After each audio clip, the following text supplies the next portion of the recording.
প্রকাশিত হয়েছে তাতে মানে মোটামুটি এটা বোঝা যাচ্ছে যে মান্না ভাই হয়তো বিএনপির দিকে যাচ্ছে এবং বিভিন্ন আন্দোলন সংগ্রামে তো আমরা বিএনপির সঙ্গে দেখেছি মান্না ভাইকে। তাহলে মান্না ভাই কি তাহলে বিএনপির দিকে যাচ্ছে বা এই নির্বাচনী যে জোট সেইখানে কি তাহলে বিএনপির সঙ্গেই এই নাগরিক ঐক্যের গাঁটছড়া হচ্ছে নির্বাচনী মাঠে লড়াইয়ের ক্ষেত্রে?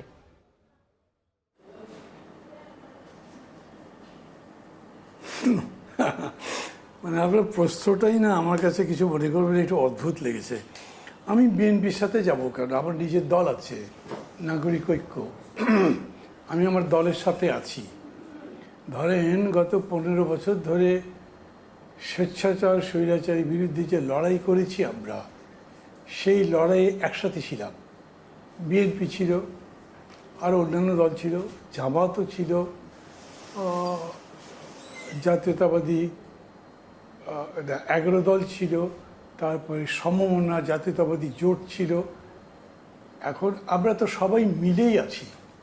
এর মধ্যে একটা বিভাজন এরকম হয়েছে যে জামাতের সঙ্গে বিএনপির একটা সেপারেশন হয়েছে, তার আলাদা, এবং বিএনপির সাথে জামাতের এই পার্থক্যটা যে শুধুমাত্র সাংগঠনিক, তারা রাজনৈতিকভাবেও ধীরে ধীরে সূচিত হচ্ছে। তাদের সাথেও আমাদের সুসম্পর্ক আছে। জোট কার সাথে করবো না করবো, নির্বাচনী জোটের ব্যাপারে কারোর সাথে আমাদের কোনো আলোচনা হয়নি। তবে যারা তারেক রহমান বিএনপির অ্যাক্টিং ভাইস প্রেসিডেন্ট বলেছিলেন আগেই যে আমরা যখন সরকার গঠন করব, যেদিন আল্লাহ তৌফিক দেয় সেই দিন থেকে একটা জাতীয় সরকার গঠন করার মধ্যে দিয়ে আমরা যে কেবল দল বদলের লড়াই করিনি ক্ষমতার জন্যে, বরঞ্চ সরকারের সাথে সাথে রাষ্ট্র ব্যবস্থাটা বদলাতে চাই, সমাজ ব্যবস্থা বদলাতে চাই, সেই লড়াই করছি, এই জিনিসটা দেখাতে চাইব। এবং সেজন্য একটা জাতীয় সরকার করা হবে। সেই বিবেচনা থেকে বিএনপির পক্ষ থেকে এখন আমাদের কাছে জানানো হচ্ছে আপনাদের দল থেকে কতজন বা আপনাদের জোট থেকে কতজন নির্বাচনে প্রতিদ্বন্দ্বিতা করবেন বলে আপনারা মনে করছেন, তাদের একটা তালিকা দেওয়া যায় কি না। আমরা এখন পর্যন্ত তালিকা দিতে পারিনি, আমরা নিজেরাই তৈরি করিনি। এর মধ্যে আমরা 142 জনের তালিকা ঘোষণা করেছি। আশা করছি আরও 2-3 দিনের মধ্যে হয়তো বাকি 300 যে বাকি থাকে 148টা বা 58টা, সেই তালিকাও প্রকাশ করব। এর মধ্যে তাদের সঙ্গে আমাদের কথাবার্তা হবে এবং এই কথাবার্তাটার ভিত্তি আমরা মনে করি এটা শুধু আসল সমঝোতা নয়। এই যে ধরেন নতুন বাংলাদেশ গড়ে তোলবার যে আকাঙ্ক্ষার কথা বলা হয়েছে, আন্দোলনের মধ্যে দিয়ে মানুষের যে আশা তৈরি হয়েছে সত্যি সত্যি একটা নতুন দেশ গড়ে তোলার, সেই কাজটা যাতে করা যায় সেরকম করে কর্মসূচি ভিত্তিক ঐক্য করা যায় কিনা পরিবর্তনের লক্ষ্যে, এইটা আমরা ভাবছি। সেক্ষেত্রে তো মান্না ভাই মানে যেটিকে বলা হচ্ছে বৃহত্তর ঐক্য, সেই জায়গায় কি শুধু মানে বিএনপির সঙ্গে আলোচনা কিংবা আরও অন্যান্য দলগুলোও তো নিশ্চয়ই আলোচনা করছে, আপনার কি অন্যান্য দলের সঙ্গেও কি আলোচনা হচ্ছে বা হবে?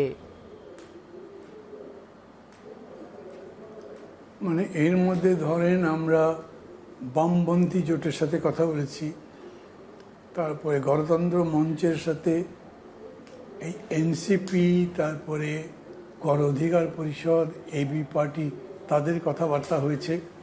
আনুষ্ঠানিকভাবে নয়, কিন্তু অনানুষ্ঠানিকভাবে এই যেমন আকন্দ ভাই এখানে আছেন, ওনাদের সাথে আমাদের কথা হয়েছে, তাদের সেমিনারে আমি গেছি। জামাতের কোনো সেমিনারে আমার যাওয়া হয় নাই, কিন্তু তাদের সাথেও কথা হয় আমাদের। জামাতের সঙ্গে বা এই আকন্দ ভাইরা যে একটা জোটের বা একটা সমঝোতার চিন্তা করছে, আকন্দ ভাইয়ের বক্তব্য নেব, তাদের সঙ্গে কি আপনাদের মানে জোটবদ্ধ হওয়ার কোনো সম্ভাবনা বা এই ধরনের কোনো সম্ভাবনা আছে ভাইয়া? মানে ইনফ্যাক্ট এখন পর্যন্ত তাদেরই তো কোনো জোট গড়ে ওঠে নাই, তারা আলাদা আলাদাই আছেন। তো তারা যদি একটা জোটের উদ্যোগ নেন, তাহলে কীরকম উদ্যোগ সেটা বোঝা দরকার। কারণ তারা যেরকম করে বলছেন সেটা হচ্ছে তারা একটা ইসলামী জোট গঠন করতে চান। আমরা তো ঠিক ইসলামী দল নই। ইসলাম একটা মহান ধর্ম, আমরা সব মুসলমানদের ধর্মীয় অনুভূতি ইত্যাদি এগুলোকে সবাই সম্মান করে, রাজনীতির ক্ষেত্রে করে। কিন্তু রাজনীতিটা ধর্ম নিয়ে বা ধর্মকে উপজীব্য করে আমরা করি না। ফলে ঠিক ইসলামী জোট হবে এরকম করে বললে একটু বুঝতে হবে আমাদের। জি আর একটা ব্যাপার হয়েছে, তা হলো যে এতদিন ধরে আন্দোলন চলতে চলতে সংস্কারের সর্বশেষ পরিস্থিতি যে জায়গায় এসে দাঁড়িয়েছে, সেইখানে কিছু কিছু পার্থক্য তাদের সাথে আমাদের সূচিত হয়েছে। যেমন ধরেন, আপনি ইন্ট্রোডাকশনের সময় বলছিলেন যে এরা পিআর পদ্ধতি চান এবং এইবারই পিআর চান, না হলে তারা ভোট করবেন না বা হতে দেবেন না মতো কথা বলেছেন। এগুলো আমরা ঠিক যুক্তিযুক্ত মনে করছি না। জি জি এরকম আছে। জি মান্না ভাই, আবার আসবো।